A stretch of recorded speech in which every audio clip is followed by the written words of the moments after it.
كتابي أحببت أن أنوه على شيء بسيط فقط، وهو كيفية قراءة سورة الإخلاص. لو فتحنا المصحف ونظرنا إلى آخر آية في سورة الإخلاص لوجدناها ولم يكن له كفوا أحد. وللأسف أن كثيرا من الناس يقرأ سورة الإخلاص وبالتخصيص آخر آية من سورة الإخلاص بطريقة خاطئة، فيقول أكثر الناس من الرجال والنساء والأطفال والشيوخ ولم يكن له كفوا أحد. لا يضع الضم على الفاء. ولو فتحنا المصحف ولو فتحنا القرآن وجدنا كلمة كفوا لوجدنا أن هناك ضم على حرف الفاء. فإنك الآن تعلم الصواب، وإنك الآن قد وصلتك الحجة، والواجب عليك أن تقرأها بصورة صحيحة، وإلا ستؤثم في كل مرة تقرأها بطريقة خاطئة.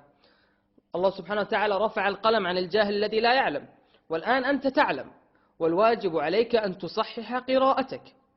وإن أردت أن تتأكد فافتح المصحف فستجد أن هناك ضمة على حرف الفاء، فيكون الواجب قراءتها بطريقة كفوا وليس كفوا. كفوا خطأ، بل الواجب هو كفوا. هذا أولا.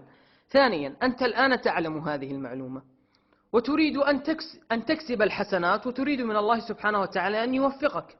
لما لا ترسل التنويه، أو ليس بشرط أن يكون ملاحظة صوتية، وإنما برسالة أو غيرها، أو أن تحدث أمك أو أبيك وجها لوجه وتقول لهم وتخبرهم بالطريقة الصحيحة لقراءة سورة الإخلاص. فهنا أنت تكسب أجر تعليم نفسك وأجر تعليم الآخرين. قال رسولنا الكريم: من دعا إلى هدى كان له من الأجر مثل أجور من اتبعه لا ينقص ذلك من أجورهم شيء.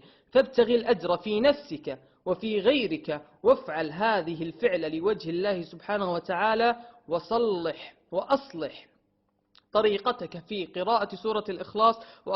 وأسأل الله تعالى أن يوفقنا وإياكم، وأن يكون هذا الأمر سبيل لنا في دخولنا إلى الجنة، وأن يكون ذلك في ميزان حسناتنا. والسلام عليكم ورحمة الله وبركاته.